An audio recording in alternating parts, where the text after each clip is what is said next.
Anong mensahe ang kailangang marinig ng mga Gemini sa period na to? Pwedeng nangyayari na itong magiging reading o mangyayari pa lang. Kung hindi man para sa inyo itong magiging reading, edi baka para sa someone na malapit sa inyo o kakilala nyo mismo.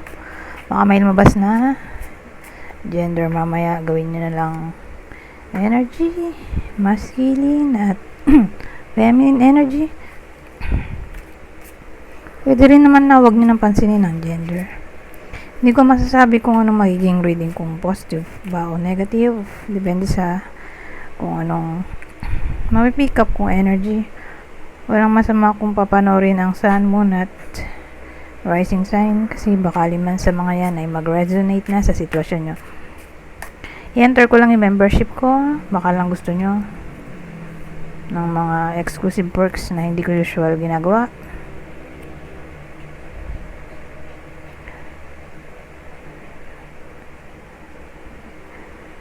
Anyways, magsimula na tayo. So, itong bida natin, i-describe ko, okay? So, kunin nyo lang yung clue na sa tingin nyo ay fit sa sitwasyon nyo. Or kundi man para sa inyo itong description, edi baka para sa someone na malapit sa inyo o kakilala. So, i-describe ko naman para makilala nyo kung para sa inyo ba itong reading o hindi. Ito yung description. So, ang description natin ay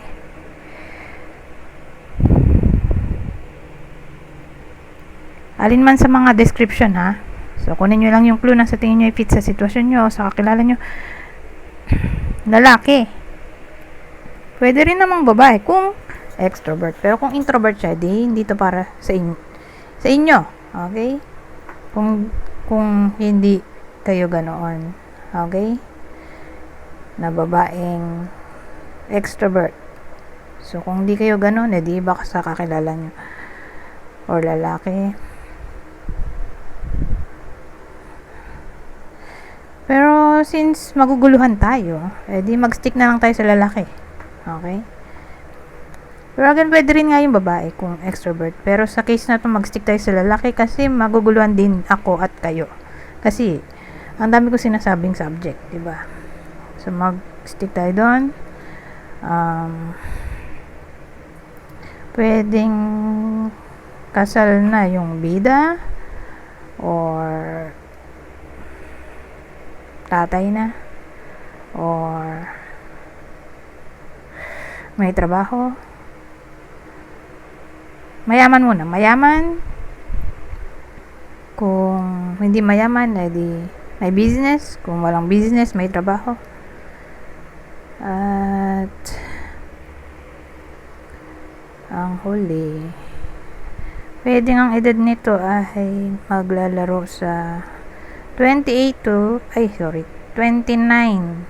39 years old. So, inimbento ko lang yun. Anyways,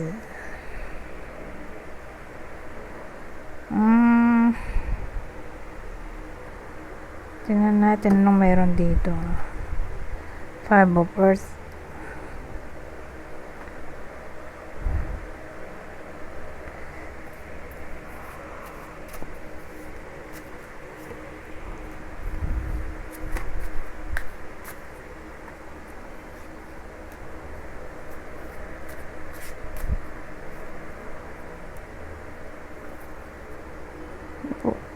Ano to?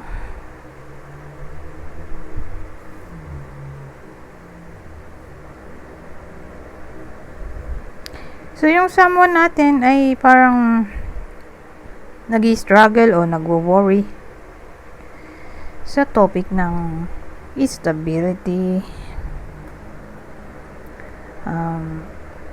confidence,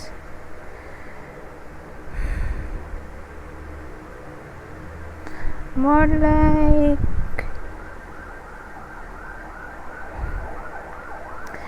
may ano siya dito, trust issues regarding sa partner niya. Kasi mukha na tong relationship reading.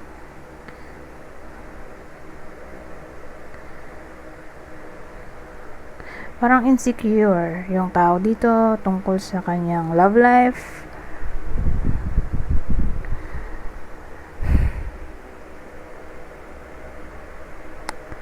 Ganun eh. Parang di siya satisfied sa attention, affection na nakukuha niya sa partner niya. Parang kulang sa care, kulang sa initiation ng effort.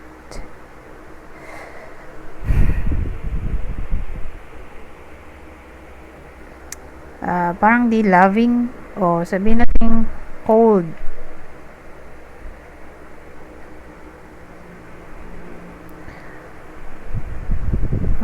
Yun yung nafe-feel niya sa partner niya. Kulang sa compassion.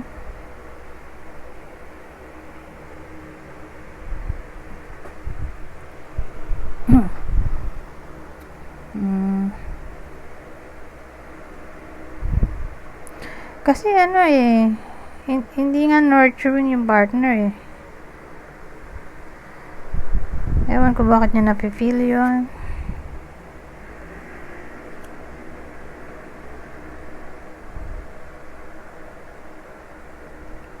Pero don't worry kasi tingin ko maayos din to.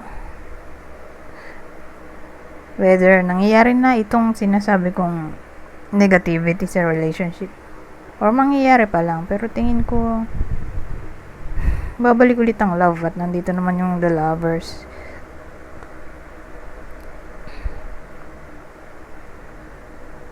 Mare-restore ulit ang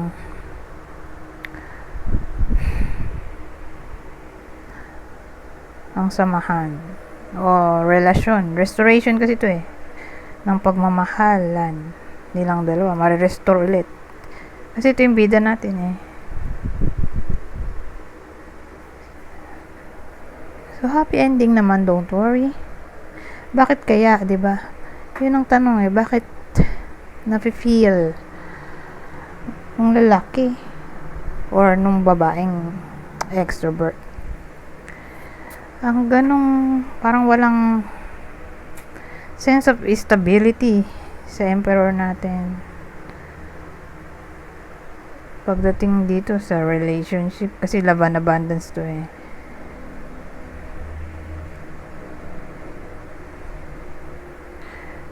Bakit parang kulang sa care yung partner?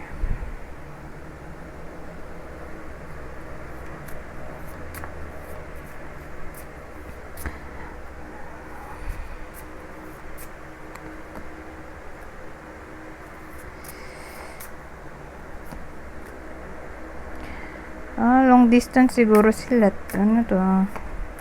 Ay! Ano to? Long distance siguro sila. Tapos hindi sila masyadong nag-uusap ngayon. Dahil ganun na hindi sila masyadong nag-uusap, nagwo-worry yung lalaki. Baka binibetray na yung trust niya. Nagsiselo siya dito. O mag-start pa lang magselos. O maging pessimistic. Pero since long distance nga, di sila masyado nag-uusap, may isip-isip niya na baka may someone else na yung partner.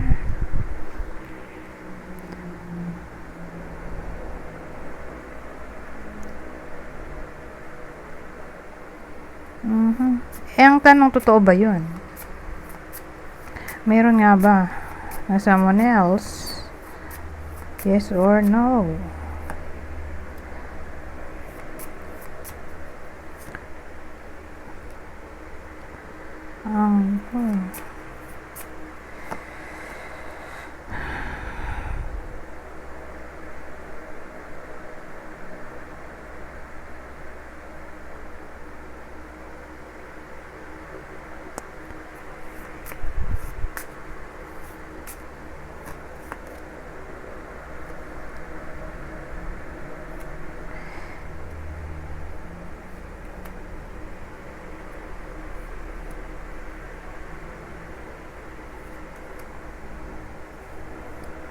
Meron ba?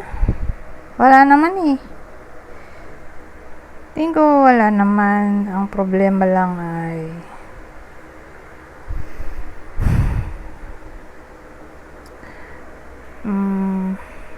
busy. Busy sa work. May work yung babae dito. Naubos yung panahon niya doon sa work. Actually, na-stress nga siya dito. Puno ng challenges yung buhay niya ngayon. Yun siguro ang reason bakit may communication issues. But again, wala namang someone else. So, probably long distance relationship to. At di sila masyado nag-uusap. But again, walang third party. Ang main cause ng problema, bakit hindi masyadong communicative yung partner ay dahil problemado siya sa work niya. Yun lang. Or sa source of income. Anyways, since love reading to, kuha tayo dito ng clue. So, yung clue natin ay tawag dito. Pwedeng tumama sa person o partner ng iba sa inyo. Kung hindi man, edi hanap pa tayo ng ibang information. Okay? So, dun muna tayo sa partner o person ng Gemini sa reading na to. Taurus, Cancer ulit. So, kung di man para sa inyo tong reading, di baka para sa someone na malapit sa inyo, kakilala o idol. Ito yung possible zodiac sign niya, Pisces, Sagittarius, pwede rin isa sa Earth sign, Taurus, Virgo, Capricorn, o Leo. So, meron pa tayo ditong isa pang clue.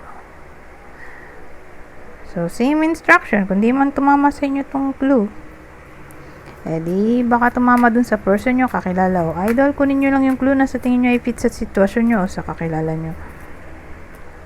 So, may someone na black ang buhok o pwedeng lahat sila black ang buhok. So, may someone na may ganyan. May gap sa ngipin. May uwang ba? O hiwa-hiwalay siguro ngipin. So, may someone na ganun. Hiwa-hiwalay ang ngipin o kundi man lahat, almost lahat, ay may isang may uwang.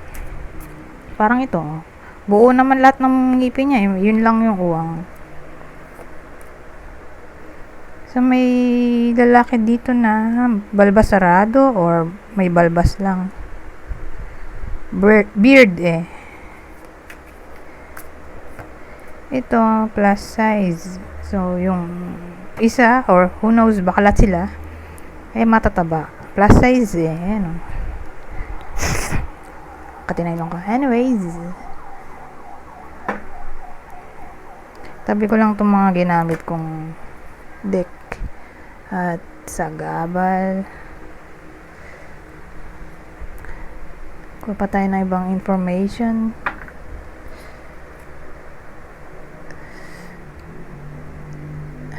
So, sa case na to, ibang senaryo. Ibang senaryo na to. Hindi sila magkarugtong. May tendency din naman na magdugtong, pero madalas hindi.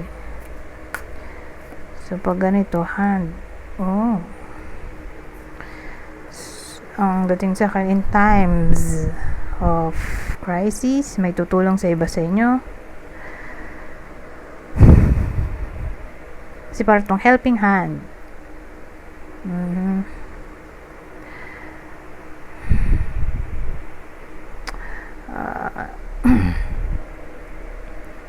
Ibang case, sabihin natin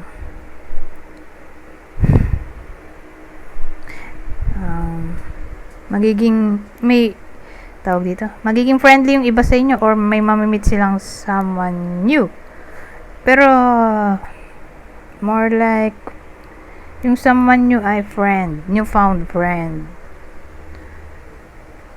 O sabihin natin, habang nagtra-travel yung iba sa inyo, may ma-meet silang newfound friend. Or may someone from the past na hindi nyo na nakakausap, na maaaring magbalik para magbigay ng tulong sa iba sa inyo or humingi ng tulong sa iba sa inyo.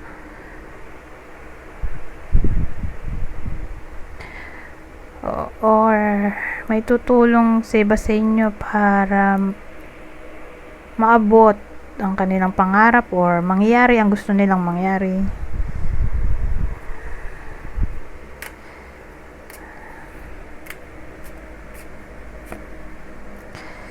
So, sage message dito.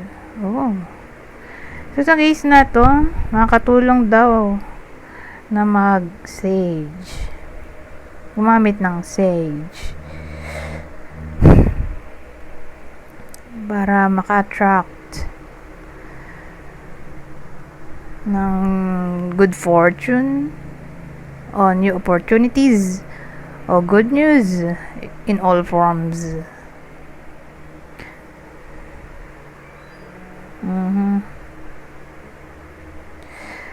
Kaya lang kasi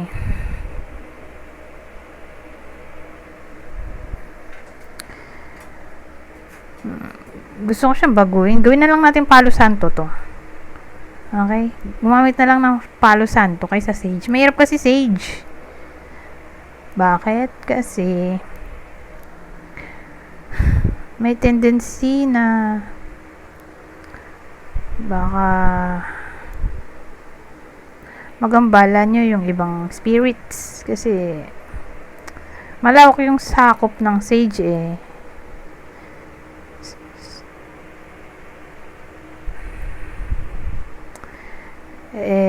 baka may magambalang spirit yung iba sa inyo, kaya maganda kung Palo Santo na lang. Okay, yun na lang yung gamitin. Kasi itong sage,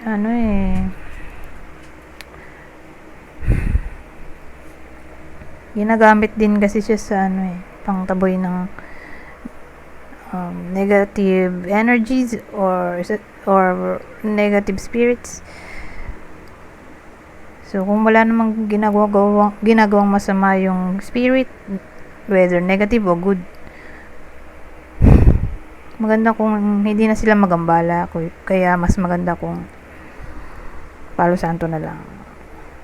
Kasi ang maganda sa Palo Santo, nakaka-attract siya ng positive energy. So, kung may tina-target yung iba sa inyo, kasi araw to may tina-target na goal, objectives, mission, mas maganda kung Palo Santo na nga lang. Okay? Yun na lang yung gamitin. Pang-attract ng positive vibes, energy,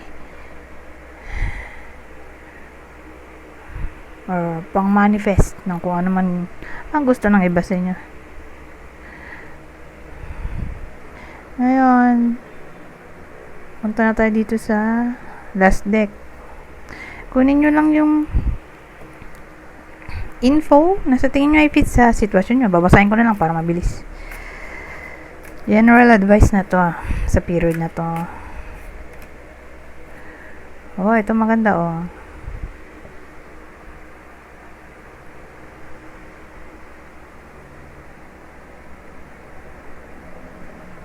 So sabi,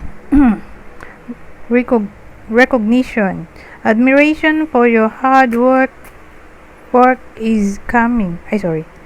Admiration for your hard work is coming. Kala ko kasi hiwalay. Ito lang tapos susunod to. Yung pala magkarugtong. Anyways, sabi dito, creativity, have fun, express yourself in new ways. At ang huli, be open to change, be receptive to new experiences. Change leads to growth. Anyways, hanggang dito na lang. Goodbye for now.